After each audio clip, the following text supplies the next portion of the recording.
Assalamualaikum warahmatullahi wabarakatuh. Alhamdulillah wassalatu wassalamu ala Rasulillah wa ala alihi wa sahbihi wa mawala.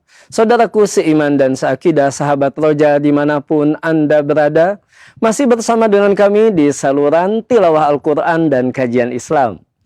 Dan di kesempatan kita sore hari ini, di Jumat sore, seperti biasa kita akan hadirkan sebuah kajian ilmiah yang kami pancar luaskan dari kota Bandung, Jawa Barat bersama Ustadz Abu Haidar As-Sundawi hafizahullahu ta'ala.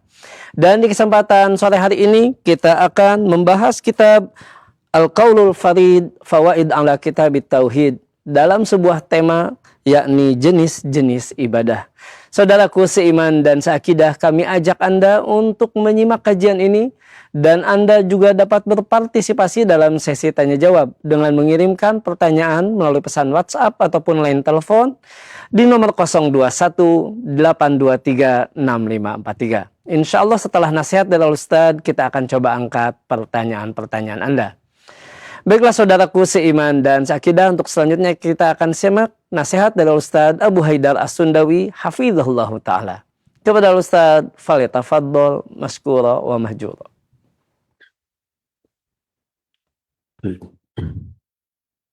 Bismillahirrahmanirrahim. Assalamualaikum warahmatullahi wabarakatuh.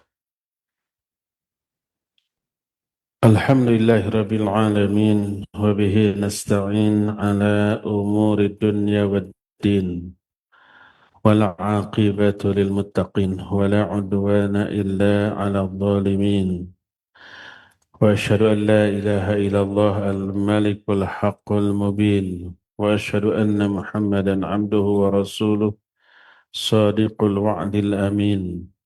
Wassalatu wassalamu ala ashrafil anbiya'i wal mursalin wa ala alihi wa ashabihi ajma'in wa man tabi'ahum bi ihsanin ila yaumiddin. Wa ba'd. Hadirin jamaah Masjid Agung Al-Ukhwah Bandung, para pendengar radio Tarbiyah Sunnah Bandung, pendengar radio Roja di beberapa kota, dan pemirsa Roja TV dan TV-TV lain. Kembali kita berjumpa melanjutkan kajian kitab Al-Qaul Farid Fawaid ala Kitab Tauhid. Kemarin kita sudah menjelaskan faidah yang bisa kita ambil dari ayat pertama dalam kitab Tauhid, yaitu wa ma khalaqatul jinna wal insa illa liya'budun. Tidaklah aku ciptakan jin dan manusia kecuali untuk beribadah kepadaku. Ibadah ada 3 jenis. Pertama, ubudiyah amah, ibadah dengan makna yang umum dilakukan oleh seluruh makhluk. Maknanya tunduk, patuh, taat kepada aturan-aturan Allah yang kauniyah. Kauniyah itu aturan yang Allah berlakukan di alam ini. Orang bilang sekarang sunnatullah yang kauniyah. Dan ini berlaku bagi semua makhluk, termasuk manusia, binatang, malaikat, jin, benda-benda mati. Semua tunduk kepada aturan Allah yang kauniyah. Orang kafir tubuhnya tunduk dan patuh kepada aturan Allah. Kalau mereka loncat ke atas, pasti karena ada gravitasi bumi, bakal jatuh lagi ke bawah. Kalau mereka makan, akan kenyang. Kalau mereka olahraga, akan sehat. Kalau tubuhnya dilukai, akan berdarah. Itu aturan Allah, sunnatullah. Semuanya tunduk. Allah berfirman dalam surah Maryam 93, in kullu man fis samawati wal ard illa atir rahmani abda. Tidak ada makhluk apapun, baik di langit ataupun di bumi, kecuali mereka datang kepada Allah dalam keadaan ibadah sebagai seorang hamba. Ibadah maksudnya tunduk dan patuh kepada aturan Allah yang kauniyah. Karena aturan Allah ada dua, ada kauniyah, ada syar'iyah. Kauniyah untuk zahir kita, untuk lahiriah kita, untuk badan kita. Syariah untuk jiwa kita. Nah, orang-orang kafir jiwanya ingkar kepada aturan Allah yang berupa syariat, tapi tubuhnya tunduk patuh kepada aturan Allah yang berupa hukum alam atau sunnatullah. Kata Allah, tidak ada makhluk apapun di langit ataupun di bumi kecuali mereka tunduk datang kepada Allah sebagai seorang hamba. Dalam Ali Imran ayat 83 Allah menyatakan walahu aslama man fis samawati wal ard tau'an wa karha wa ilaihi yurja'un. Dan tunduklah kepada Allah semua yang ada di langit, yang ada di bumi, baik sukarela ataupun terpaksa. Dan hanya kepada dialah semua makhluk akan dikembalikan.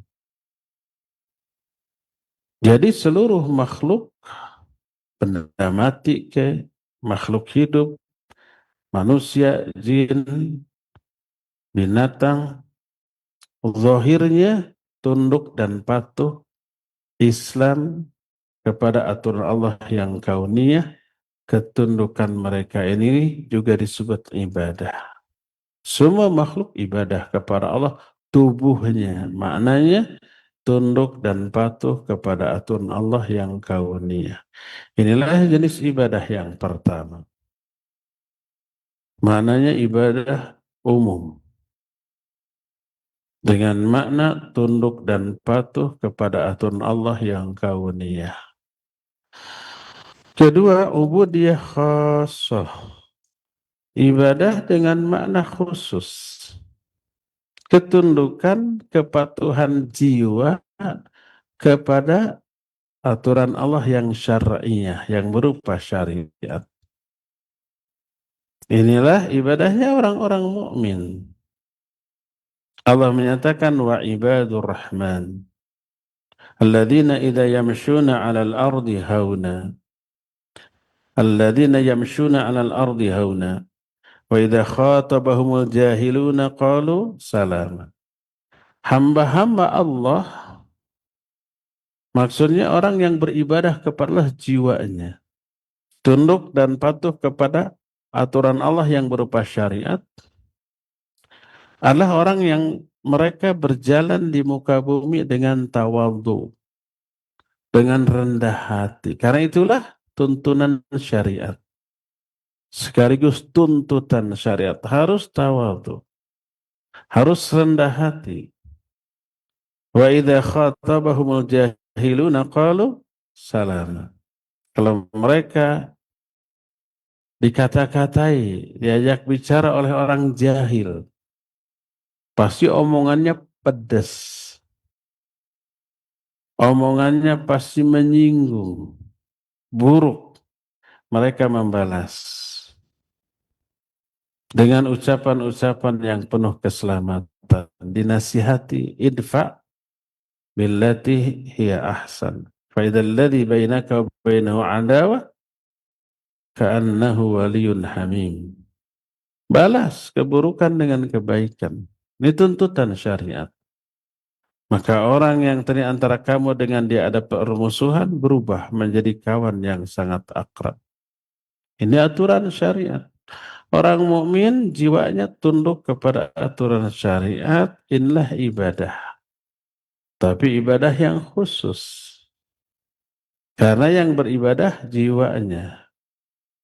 dalam arti tunduk patuh kepada aturan Allah yang berupa syariat. Ini jenis ibadah. Yang kedua, inilah ibadah kita semuanya. Ketiga, ubudiyah khasatul khasah, ibadah yang lebih khusus lagi, khususul khusus, ibadah yang kualitas ketundukan kesyariatannya di atas rata-rata manusia. Itulah ibadahnya para nabi, para rasul. Makanya para nabi, para rasul oleh Allah disebut hamba. Makna hamba makhluk yang melakukan ibadah, tapi kualitas dan kuantitas ibadahnya di atas rata-rata. Allah berfirman tentang Nabi Ayub dalam Shad ayat 41. Wadhkur abdana Ayub. Ceritakan oleh kamu tentang hamba kami, yaitu Ayub. Dalam surah Shad 45, wadhkur ibadana Ibrahim wa Ishaq wa Yaqub ulil aidi wal absar. Ceritakan olehmu tentang hamba-hamba kami, yaitu Ibrahim, Ishak, Yakub. Itu ibadahnya para nabi. Lebih spesial, lebih khusus daripada umumnya ibadah manusia biasa. Inilah 3 jenis ibadah yang tiga-tiganya memiliki makna yang sama, yaitu ketundukan dan kepatuhan. Cuma segmennya beda. Ibadah umum hanya ketundukan zahirnya kepada hukum kauniyah.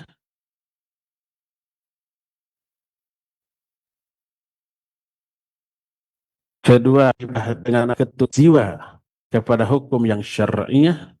Itulah ibadahnya orang-orang mukmin.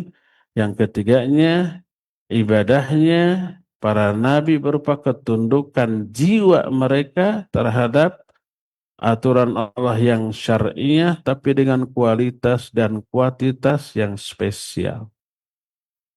Inilah 3 jenis ibadah yang dijelaskan oleh para ulama ahlus sunnah. Berbeda dengan pembagian ibadah yang ditetapkan oleh orang sufi. Mereka juga menyatakan ada 3 ibadah. Ibadah umum, ibadah khususil khusus. Cuma beda. Kata mereka, adapun ibadah amah, ibadah umum adalah mengatakan la ilaha illallah secara lengkap. Kalau ibadah khusus mengatakan Allah, Allah, Allah, Allah berulang kali. Kalau ibadah khususil khusus, hu, hanya huwa saja, hanya satu kata. Dan ini luar biasa, bertolak belakang dengan nas ayat. Ayat menyatakan bahwa Allah Azza wa Jalla menjadikan la ilaha illallah sebagai kalimat lengkap, sebagai seutama-utama zikir. Afdalu dzikri la ilaha illallah.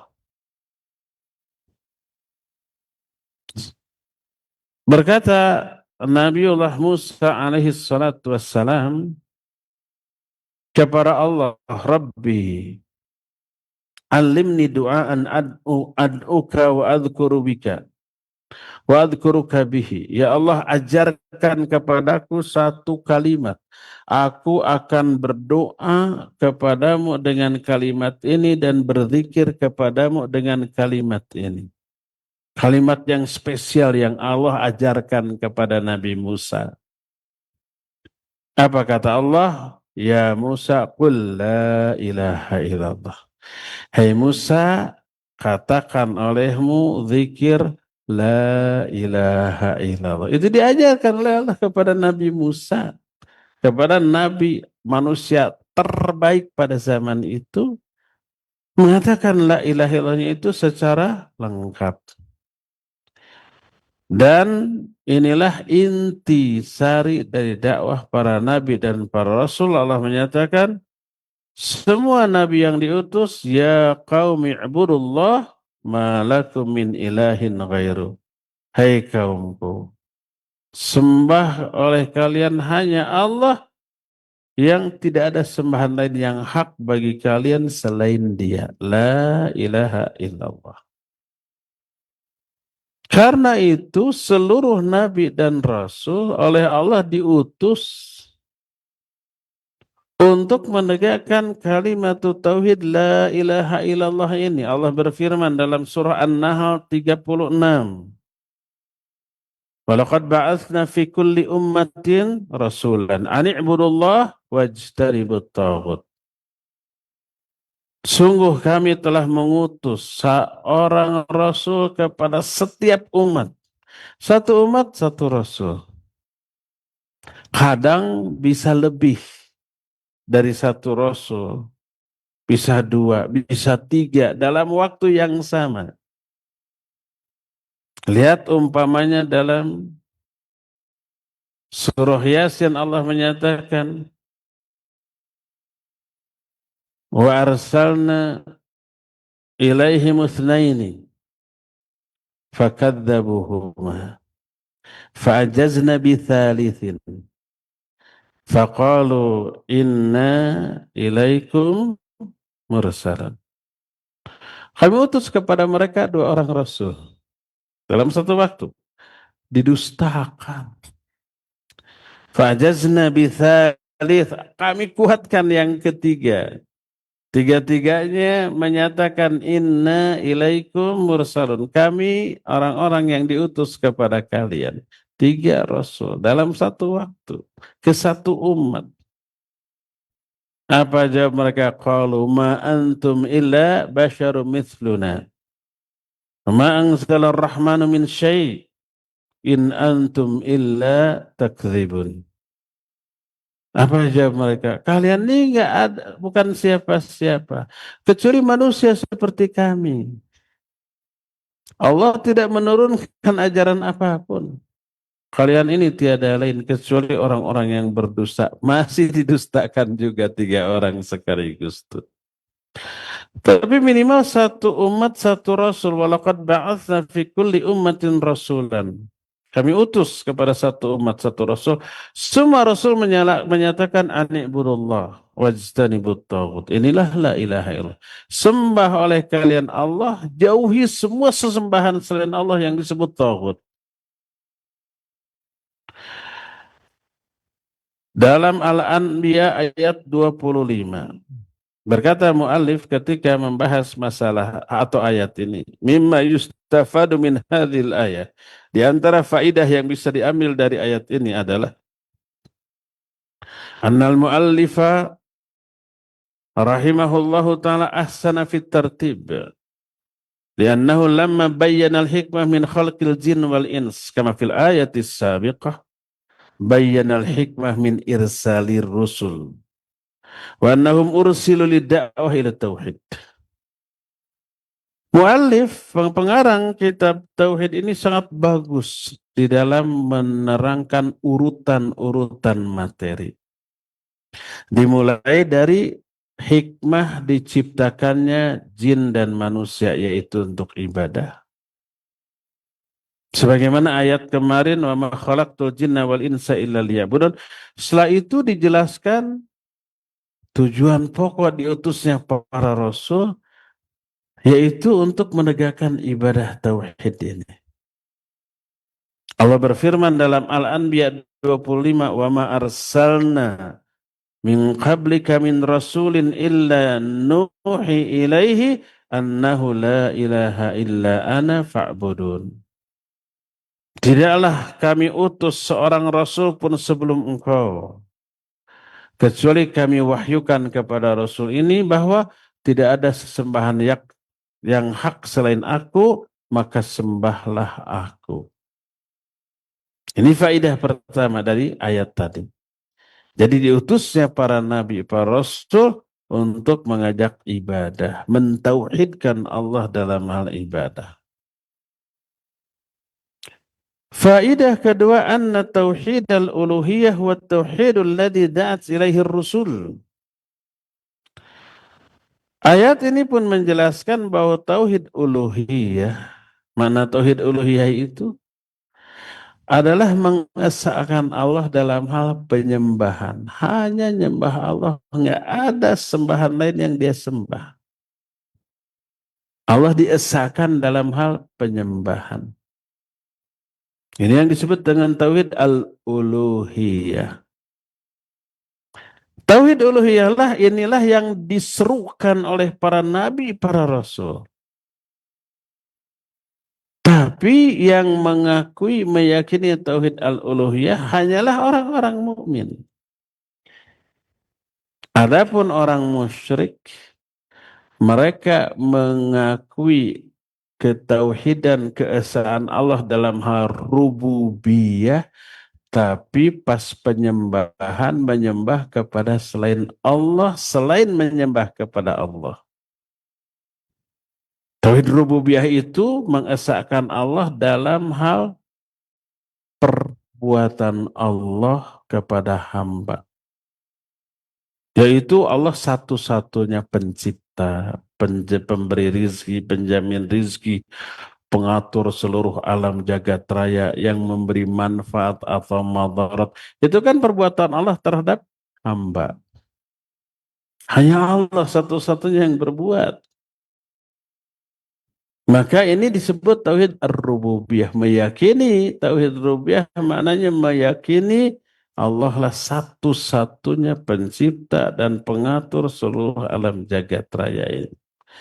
Nah, yang kedua ini diakui juga oleh orang musyrik. Kalau orang musyrik ditanya, siapa yang menciptakan langit dan bumi? Mereka bilang, Allah. Siapa yang memberi rezeki? Allah. Siapa yang mengatur alam jagat raya? Allah. Mengaku itu. Tapi pas menyembah juga kepada selain Allah. Allah berfirman dalam banyak ayat. Di antara surah Az-Zukhruf 87 Allah menyatakan wala in sa'altahum man khalaqahum la yaqulunna Allah fa anna yufakun. Kalau kamu bertanya kepada mereka, siapa yang menciptakan mereka? Mereka pasti jawab Allah. Jadi mereka mengakui Allah satu-satunya yang mengatur, menciptakan, memberi rizki, memberi manfaat dan madarat.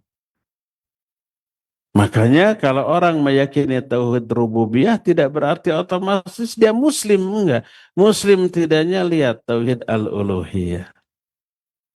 Apakah berarti orang musyrik ahli tauhid? Enggak, ahli tauhid itu harus ketiga-tiganya.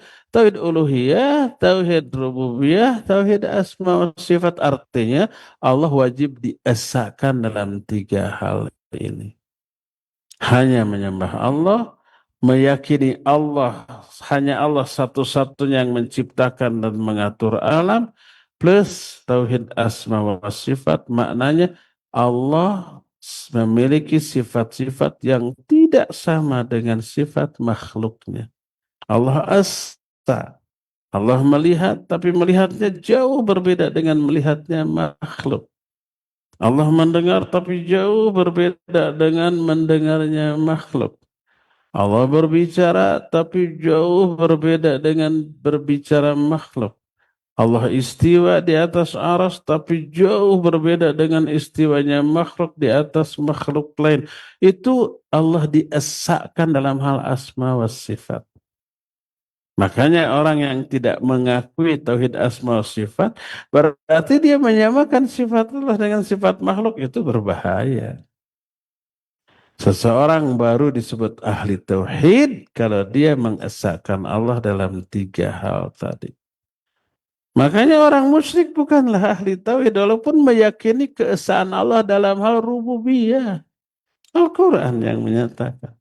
Kalau kamu bertanya kepada mereka siapa pencipta langit dan bumi, mereka jawab Allah. Siapa pemilik arsy yang agung? Mereka jawab Allah. Siapa yang mengatur alam? Mereka jawab Allah. Meyakini, tapi bukan ahli tauhid. Karena tidak mentauhidkan Allah dalam dua hal yang lain, uluhiyah dan asma was sifat. Inilah faidah yang kedua. Faidah ketiga. anna qawlahu walaqad muakkad bi thalathati taukidat wahya alam wal qasam al muqaddar wa qad fafihi taukidun bi anna Allah azza wa jalla qad ba'atha fi kulli ummatin rasulan. Kata-kata walaqad dalam ayat 36 surah An-Nahl, walaqad ba'atsna, walaqad. Itu di dalamnya ada 3 taukid. Taukid itu yang menguatkan, yang memastikan. Yang pertama adalah huruf lam. Lam. Di sini lam taukid dibaca pendek. Walaqad. Kedua ada sumpah yang dikira-kirakan. Demi Allah. Ada. Tapi muqaddar. Tersembunyi. Tapi ada. Terkandung di dalam kalimat ini. Siapa yang belajar ilmu balaghah pasti memahami ini. Dari kata-kata walaqad. Dan taukid yang ketiga huruf qad. Qad itu disebut huruf taukid. Sama dengan lam. Artinya sungguh-sungguh. Maqad aflahal mu'minun. Sungguh telah berbahagia orang-orang mukmin.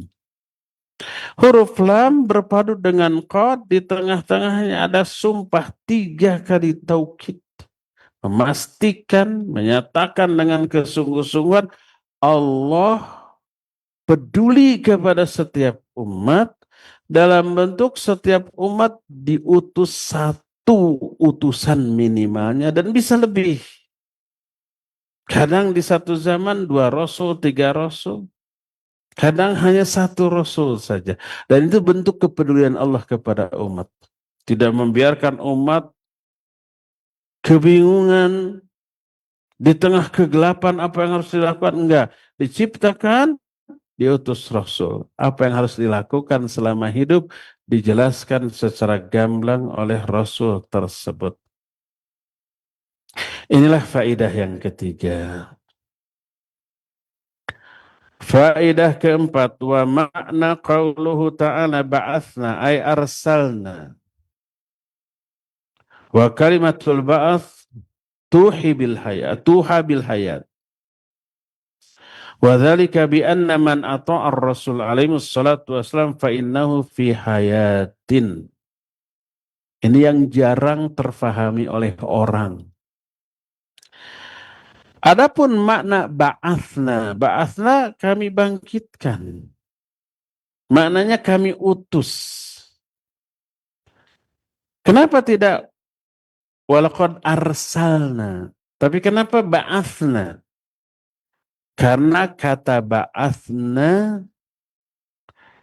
mengisyaratkan dibangkitkan untuk hidup. Tadinya mati. Bangkit itu kan maknanya berdiri dari posisi tadinya apa? Mungkin berbaring, mungkin duduk kan gitunya. Bangkitkan. Kalau bangkit berarti berdiri, hidup. Inilah ba'ath.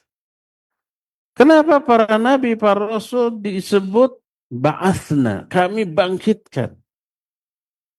Ini mengandung makna siapa yang taat kepada Rasul, kepada ajaran yang dibawa oleh Rasul, maka jiwanya hidup. Allah menyatakan dalam Al-Quran, awaman man kana mayyitan fa ahyainahu. Bukankah tadinya dia ini mati kemudian kami hidupkan? Ya ayyuhalladzina amanu stajibu lillahi walir rasuli idza da'akum lima yuhyikum. Hai orang-orang beriman, penuhi panggilan Allah dan Rasulnya kalau Allah Rasulnya mengajak, menyeru kamu kepada apa-apa yang menghidupkan kamu. Kepada apa-apa yang membuat jiwa kamu hidup. Hidupnya jiwa kalau termasuki oleh wahyu. Makanya salah satu sebutan untuk wahyu adalah ruh. Karena fungsi wahyu seperti ruh, menghidupkan yang tadinya mati.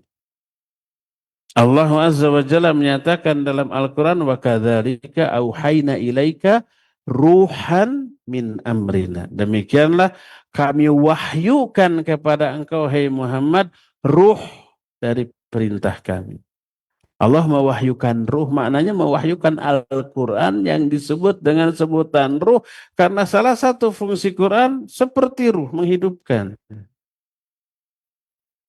Quran disebut syifa karena berfungsi mengobati. Quran disebut zikr karena berfungsi mengingatkan. Quran disebut furqan karena berfungsi membedakan hak dan batil. Quran disebut nur, cahaya, karena berfungsi menerangi jalan hidup manusia. Nah, salah satu sebutan bagi Quran adalah ruh. Wa kadzalika auhayna ilaika ruhan min amrina. Kami wahyukan ruh kepadamu. Maka Allah Azza wa Jalla menjadikan orang yang menerima dakwah para nabi, para rasul sebagai orang yang hidup. Jiwanya hidup. Adapun orang yang tidak menerima Al-Quran, jiwanya tetap mati karena seolah-olah jiwanya tidak termasuki oleh ruh. Karena itulah kalau para ulama zaman baheula melihat orang-orang kafir berjalan, disebut ada kuburan yang sedang berjalan. Kenapa? Karena raganya, badannya menjadi kuburan bagi jiwanya yang sudah mati. Jiwanya sudah mati, terkubur di dalam badannya, sehingga badannya disebut sebagai kuburan yang berjalan sebelum dia dikuburkan setelah kematiannya nanti. Itu kuburan yang sedang berjalan. Dalam surah Al-An'am ayat 122 Allah menyatakan, wa ja'alna lahu nuran yamshi bihi fin nas kamam mathaluhu fi dhulumat laisa bi kharijim minha kadzalika zuyyina lil kafirina ma kanu ya'malun. Kata Allah, kami jadikan bagi dia cahaya. Dia berjalan dengan cahaya itu di tengah-tengah manusia. Dia itu maksudnya nabi atau rasul. Berjalan di tengah manusia dengan membawa cahaya. Ajaran yang dimana cahaya. Apakah dia sama dengan orang yang berjalan di tengah gelap, kegelapan, dan tidak ada jalan keluar baginya?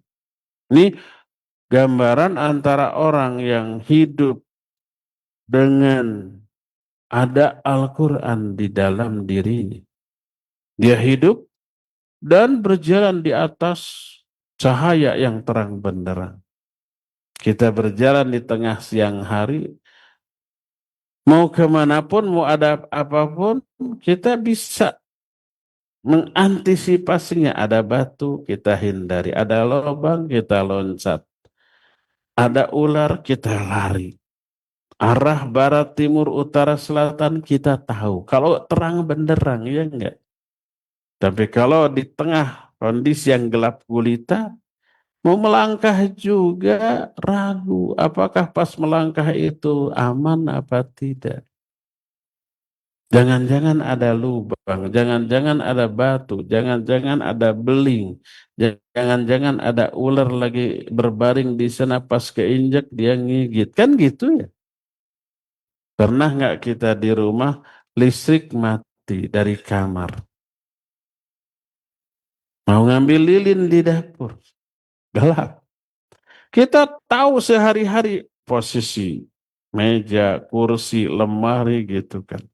Apakah berjalan dari kamar ke dapur itu bisa cepat lari? Enggak. Meraba-raba. Kadang kejeduk ke ujung meja. Sakit gitu kan. Padahal sudah hafal banget. letak-letaknya. Tapi karena gelap, kita nggak bisa memastikan. Sampai di dapur, cari lilin, diraba-raba. Yang keraba, sambal malah. Yang tidak boleh disentuh malah tersentuh, yang harusnya diambil nggak ketemu. Itu kalau dalam kondisi gelap, ya enggak. Quran ini cahaya. Inilah faedah yang keempat. Faedah kelima, annallaha azza wa jalla ba'atha fi kulli ummatin rasulah. Ayat tadi menjelaskan Allah telah mengutus seorang rasul ke setiap umat. Apa yang dimaksud dengan umat? Di dalam Al-Quran, umat memiliki 4 makna. Pertama, al-jamaah kama huna. Umat maknanya jamaah, sekelompok orang. Seperti dalam ayat ini. Kami utus kepada setiap umat satu orang rasul. Maksudnya kepada satu komunitas, golongan manusia. Ini makna umat yang pertama. Kedua, umat bisa berarti zaman atau waktu tertentu. Tergantung konteks kalimatnya. Sebagaimana firman Allah dalam surah Yusuf ayat 45, waddakara ba'da ummatin. Dia ingat setelah beberapa umat. Maksud beberapa umat itu beberapa waktu, beberapa jeda waktu baru ingat. Sebelumnya tidak ingat, dilupakan. Siapa yang melupakan? Syaitan laknatullah.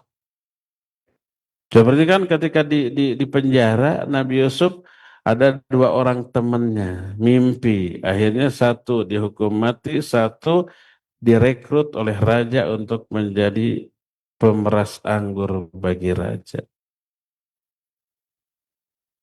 Kata Nabi Yusuf, nanti kalau kamu bebas bertemu raja, ceritakan tentang aku Yusuf di sini. Siap.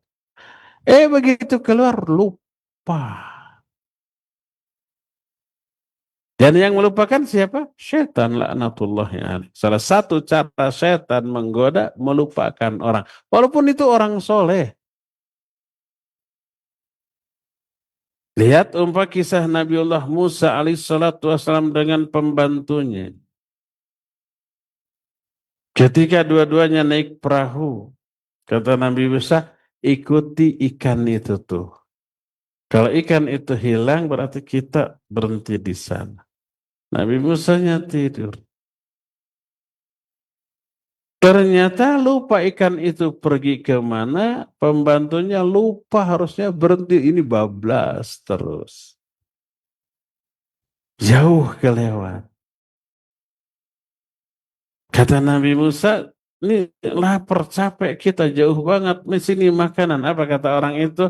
Ara'aita id awayna ila sakhra fanasitul hud. Wa ma ansanihu illa syaitan an adhkurah. Ingat nggak ketika kita sampai di suatu tempat, aku lupa kepada ikan itu. Dan tidak ada yang membuat aku lupa kepada ikan itu kecuali setan. Setan yang membuat dia lupa. Wattakhadha sabilahu fil bahri ajaba. Ikan itu mengambil jalannya sendiri ke laut dengan cara yang aneh. Oh, itu akhirnya kebablasan kelewat. Balik lagi. Qala dzalika ma kunna nabghi. Oh, itu sebenarnya tempat yang kita maksud. Balik lagi. Pas balik lagi baru ketemu Nabi Khidir. Dilupakan walaupun orang soleh ini. Nah, termasuk tadi disebutkan oleh Allah waddakara ba'da ummah. Dia lupa beberapa umat. Maksudnya beberapa waktu. Ini makna ummah yang kedua, waktu. Ketiga, ummah bisa berarti agama atau akidah, keyakinan. Seperti dalam Al-Quran surah Az-Zukhruf 22 Allah menyatakan bal qalu inna wajadna aba'ana ala ummah.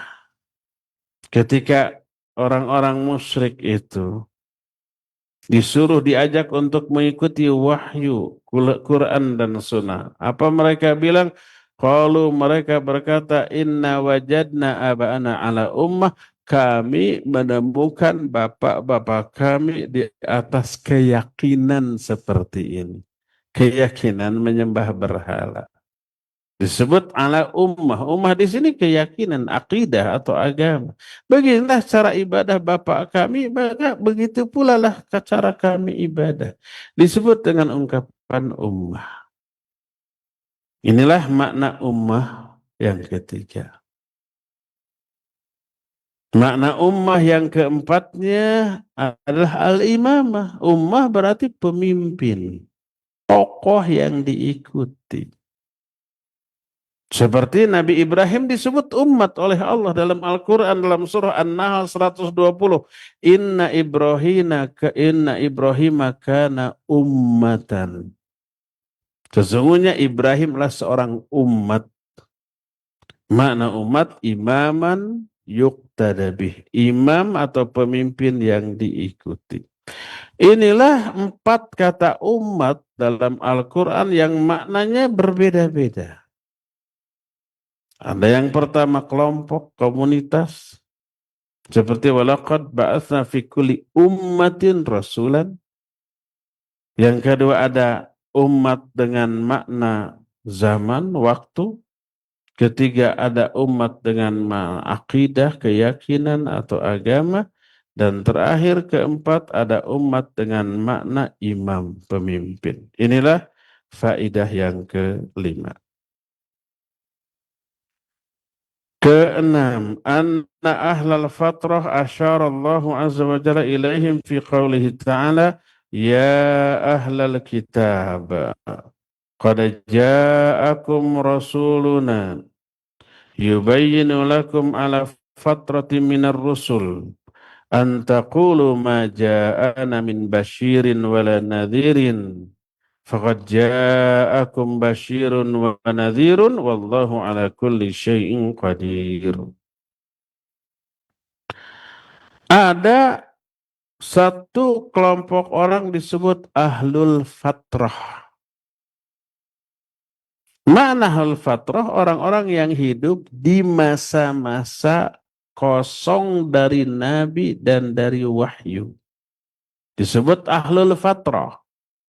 Dan Allah isyaratkan dalam Al-Quran.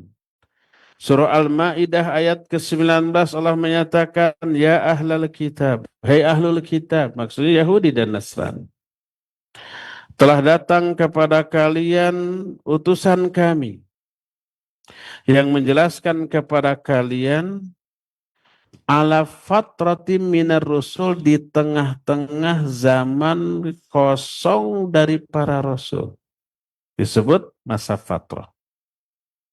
Jangan sampai kalian antaqulu maja'ana min basyirin wala nadhir. Kami tidak pernah didatangi oleh pemberi berita gembira atau pemberi peringatan. Enggak ada rasul. Jangan sampai ngomong begitu. Di masa fatrah itu. Kami utus. Apa kata Allah? Faqad ja'akum basyirun wa nadhirun. Sungguh telah datang kepada kalian orang yang memberi kabar gembira dan memberi peringatan. Dan Allah Maha Kuasa atas segala sesuatu. Di zaman sejak zaman Nabi Isa sampai zaman Nabi Muhammad SAW, itu masa-masa fatrah. Nabi Isa sudah diangkat oleh Allah, belum wafat. Masih ada sampai sekarang? Masih. Di mana? Di langit. Jangan tanya, ngapain di langit? Bukan urusan kita. Tapi nanti turun lagi di akhir zaman. Berapa masa waktu diangkatnya Nabi Isa sampai diutusnya Nabi Muhammad SAW? Para ulama ikhtilaf. Tapi ada sebuah hadis yang sahih diriwayatkan oleh Imam Bukhari dalam kitab Sahih Bukhari Diterima dari Salman Al-Farisi radhiyallahu an, dia berkata, fatratum baina Isa wa Muhammadin sallallahu alaihi wasallam situ mi'atis sana. Masa fatrah antara Isa dengan Muhammad alaihi wassalam selama 600 tahun. Ini perkataan Salman Al-Farisi. Dan ini masalah yang tidak atau bukan menjadi ranah ro'yu, pendapat orang, bukan. Tidaklah Salman berkata demikian kecuali dia mendengar itu dari Rasul Sallallahu Alaihi Wasallam. Inilah pendapat yang rajih. Masa fatrah dari Isa ke Nabi Muhammad SAW berapa tahun? 600 tahun. Kedua, ikhtilaf para ulama. Orang yang hidup di masa fatrah, mati dalam keadaan demikian, kemana mereka bertempat di akhirat, ke surga ataukah ke neraka? Para ulama ikhtilaf. Wa qad ikhtalafa al-ulama fi ahli al-fatrah hal hum fi an-nar li kufrihim am annahum ma'dzurun li adami maji'i rasuli lahum. Ulama ikhtilaf, apakah orang yang hidup di masa fatrah itu di neraka karena kekufuran mereka atau ma'dzur. Ma'dzur itu ada uzur karena tidak adanya Rasul. Pendapat pertama, hum finnari likufrihim. Mereka berada di dalam neraka karena kekufuran mereka. Ini pendapat pertama. Dalilnya Quran dan Sunnah. Adapun dari Quran pertama, Al-Maidah 72. Allah menyatakan, innahu may yusyrik billah faqad harramallahu alaihil jannah wa ma'wahun nar wa ma lidzalimina min ansar. Sesungguhnya siapa orang yang musyrik kepada Allah. Kalau selama fatrah musyrik menyembah selain Allah, Allah haramkan surga atasnya, tempatnya di neraka. Tak ada seorang pun penolong bagi orang zalim seperti itu. Ini yang pertama. Kedua, An-Nisa 48, innallaha la yaghfiru ayyushraka bih wa yaghfiru ma duna dzalika liman yasha wa may yusyrik billah faqad iftara itsman 'azima. Sungguhnya Allah tidak akan mengampuni dosa syirik kalau ke bawah mati. Sampai matinya musyrik, enggak tobat. Tapi Allah mengampuni dosa selain syirik bagi yang dikehendaki. Siapa yang musyrik kepada Allah berarti dia telah mengada-adakan dosa yang sangat besar. Ini dalil kedua. Dalil ketiga. Surah Al-Baqarah 161. Innal ladzina kafaru wa matu wa hum kuffar ulaika alaihim la'natullahi wal malaikati wan nasi ajma'in. Sungguhnya orang-orang yang kafir dan mati dalam keadaan kafir. Bagi mereka laknat Allah, para malaikat, dan semua manusia. Ini dalil ketiga. Dalil keempat, Ali Imran ayat 91, Allah menyatakan, innal ladzina kafaru wa matu wa hum kuffar fala yuqbala min ahadim mil'ul ardi dhahaban wal iftada bih ulaika lahum adzabun alim wa ma lahum min nasirin. Sungguhnya orang-orang yang kafir dan mati dalam kekafiran, tidak akan diterima dari mereka tebusan walaupun dengan emas sepenuh bumi. Saya agar bebas dari azab, saya tebus nih emas sepenuh bumi saya berikan. Enggak akan diterima. Bagi mereka azab yang sangat pedih dan bagi mereka tak ada seorang pun penolong. Dan banyak lagi ayat-ayat lain yang menjelaskan orang yang hidup di masa fatrah, lalu dia menyembah kepada selain Allah dan mati dalam keadaan demikian, tempatnya di neraka. Hadis lebih banyak lagi. Di antaranya nih, hadis sahih riwayat Imam Muslim. Anna rajulan qala ya Rasulullah aina abi? Qala finnar. Falamma khaffa da'ahu. Faqal inna abi wa abaka finnar. Ada seorang yang bertanya, wahai Rasulullah, di mana bapakku sekarang? Bapaknya itu mati dalam keadaan musyrik, walaupun bapaknya selama hidupnya itu dermawan banget, baik ke semua orang.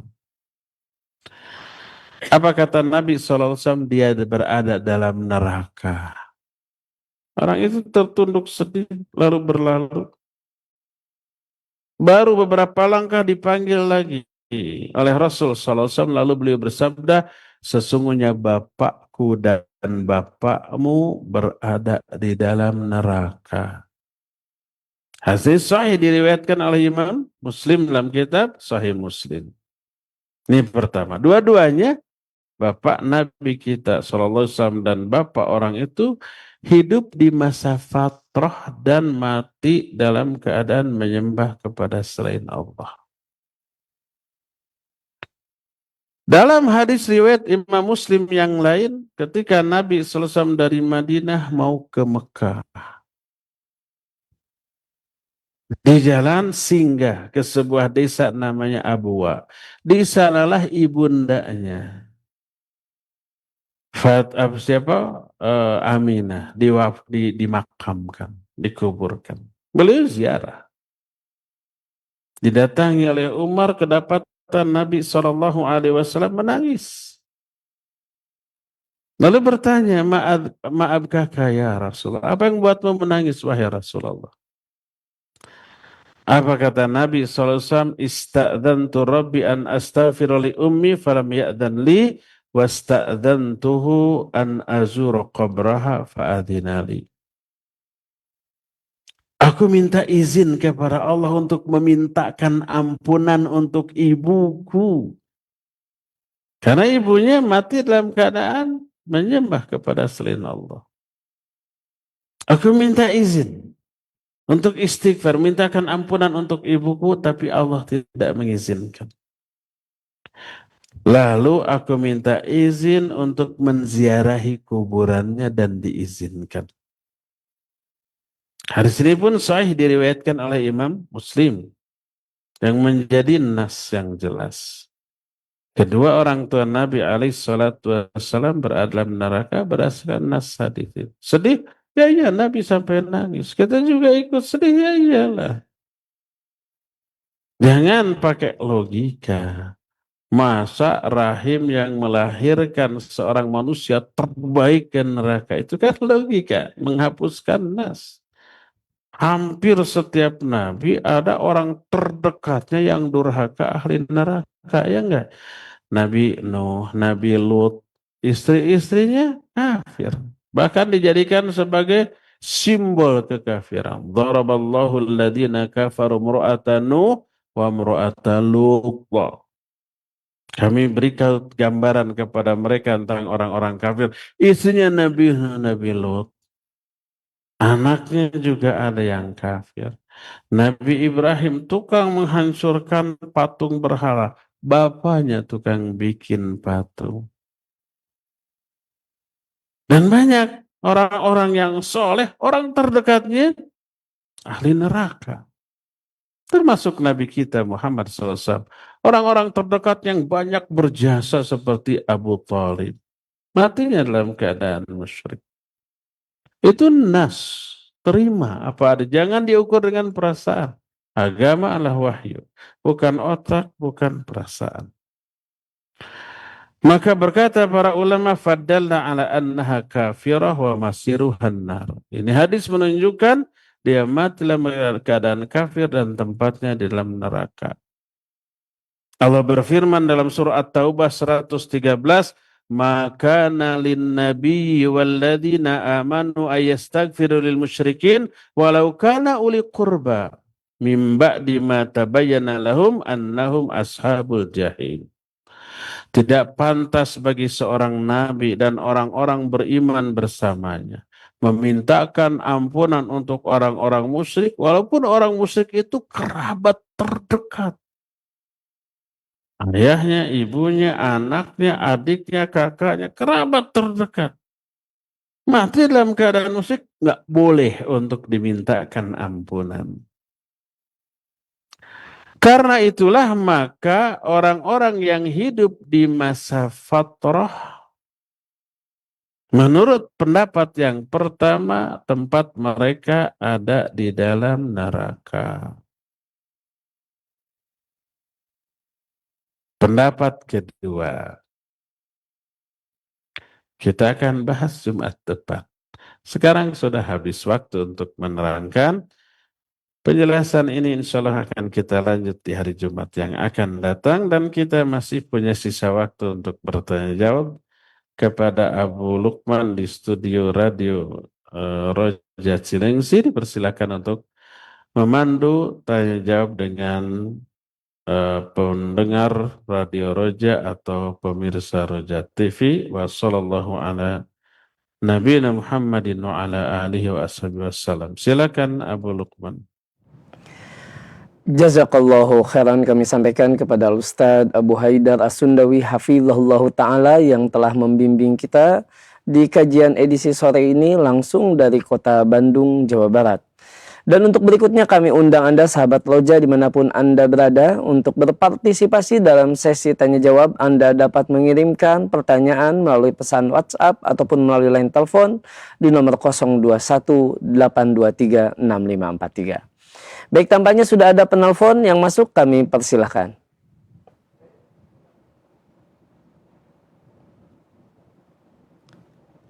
Iya, silakan. Mohon maaf, tampaknya terputus. Silakan Anda dapat mencoba kembali untuk memutar nomor di 021 823 6543. Baik, kita angkat terlebih dahulu pertanyaan melalui pesan WhatsApp, Ustaz. Mohon maaf, sudah masuk kembali. Silakan.